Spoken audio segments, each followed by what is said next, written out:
Implementasi kelas rawat inap standar atau KRIS tidak menghapus jenjang kelas pelayanan rawat inap bagi peserta BPJS Kesehatan. Hal itu dikatakan Direktur Utama BPJS Kesehatan Gufron Mukti.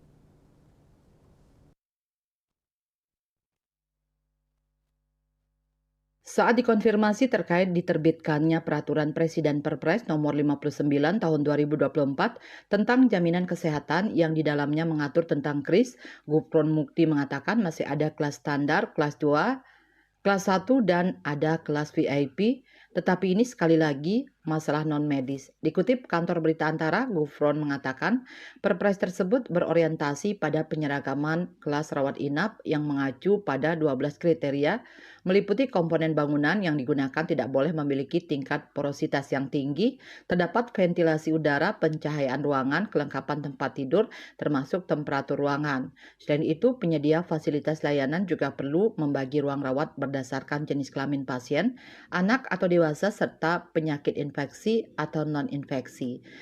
Kriteria lainnya adalah keharusan bagi penyedia layanan untuk mempertimbangkan kepadatan ruang rawat dan kualitas tempat tidur, penyediaan tirai atau partisi antar tempat tidur, kamar mandi dalam ruangan rawat inap yang memenuhi standar aksesibilitas, dan menyediakan outlet oksigen.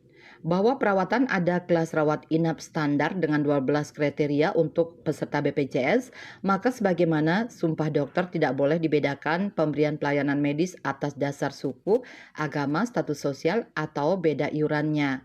Jika ada peserta ingin dirawat pada kelas yang lebih tinggi, kata Gufron, maka diperbolehkan selama itu dipengaruhi situasi non-medis. Pada pasal 51 Perpres Jaminan Kesehatan, diatur ketentuan naik kelas perawatan dilakukan dengan cara mengikuti asuransi kesehatan tambahan atau membayar selisih antara biaya yang dijamin oleh BPJS Kesehatan dengan biaya yang harus dibayar akibat peningkatan pelayanan. Selisih antara biaya yang dijamin oleh BPJS Kesehatan dengan biaya pelayanan dapat dibayar oleh peserta bersangkutan, pemberi kerja atau asuransi kesehatan tambahan. Bali Pos melaporkan.